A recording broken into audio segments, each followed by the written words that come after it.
کہ کوئی ایسا صدر اور وزیر اعظم آیا ہو جو 5 وقت کی نماز پابندی سے پڑھتا ہو، بلکہ یہاں تو ایسے ایسے بادشاہ آئے جن کے ایک سجدے کا گواہ کوئی نہیں۔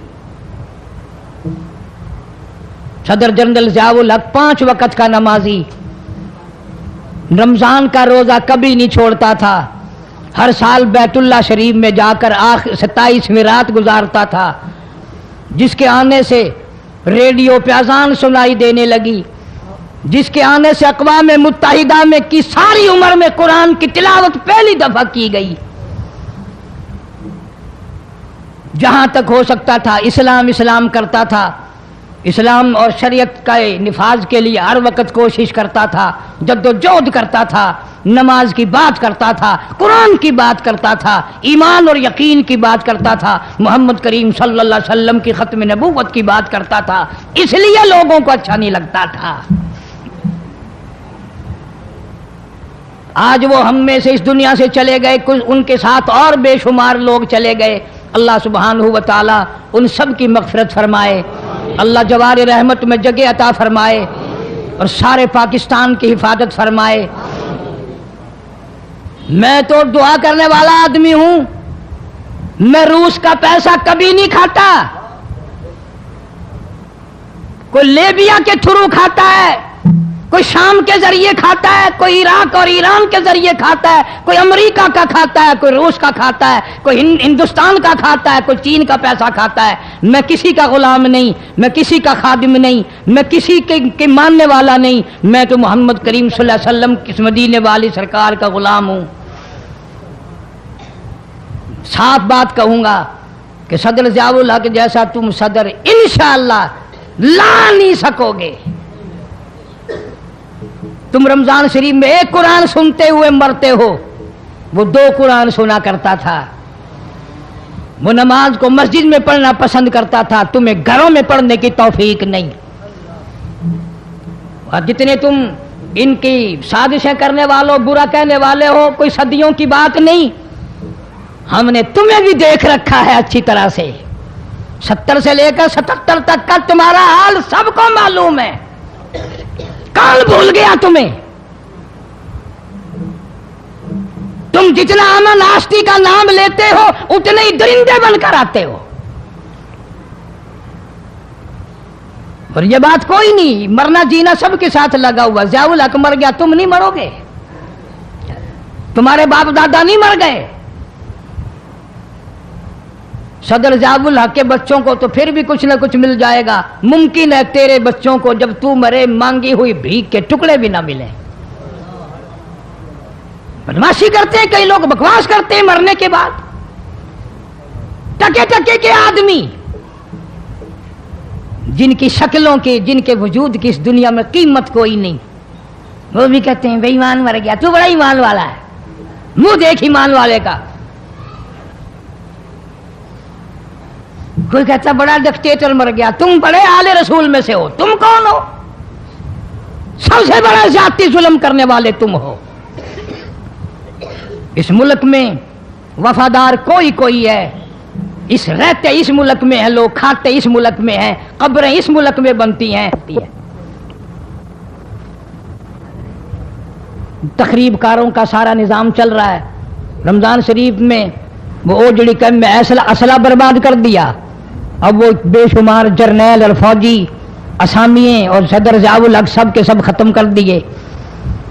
لیکن یاد رکھو اللہ سبحانہ و تعالیٰ اس ملک کا نگہبان اور محافظ ہو، ہم سارے بھی مر جائیں پاکستان پھر بھی باقی رہے گا۔ اللہ اس ملک کا حامی و ناصر ہو، اس ملک کا نگہبان ہو، ایک ایک انچ زمین کے اللہ پاک حفاظت فرمائے، افغانستان کے مسلمان مجاہدین کو اللہ پاک کامیاب فرمائے۔ تم جتنے بھی روس کا پیشاب پینے والے ہو، اس ملک میں جتنے بھی روس کا گو کھانے والے ہیں، انشاءاللہ اللہ پاک اپنے فضل و کرم سے ان کو کبھی کامیاب نہیں ہونے دے گا، کبھی بھی ان کو سرخرو نہیں ہونے دے گا۔ کیوں؟ وہ ایمان کے، قرآن کے، اسلام کے غدار ہیں۔ ہندوستان کے مسلمانوں کے اللہ پاک حفاظت فرمائے، فلسطین کے مسلمانوں کے اللہ پاک حفاظت فرمائے۔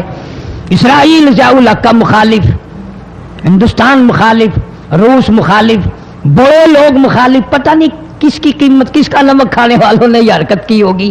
اللہ پاک ایسے لوگوں کو بے نقاب کرے، اور اللہ پاک ہم سب کو اپنے فضل و کرم سے ایمان اور اسلام کے ساتھ زندہ رکھے، اور دو جہان کی سعادت عطا فرمائے، اور سرزمین پاکستان کی اللہ پاک حفاظت فرمائے۔ جو لوگ اس حادثے میں یا اور حادثوں میں شہید ہو گئے، اللہ تعالیٰ ان کی مغفرت فرمائے، جوار رحمت میں جگہ عطا فرمائے۔ ضیاء الحق کوئی تماشا دیکھنے نہیں گیا، ملک کی سرحد کے لیے حفاظت کے انتظام دیکھنے گیا، وہ ڈیوٹی پر وہ اپنا فرض منصبی ادا کرتا کرتا اس دنیا فانی سے چلا گیا۔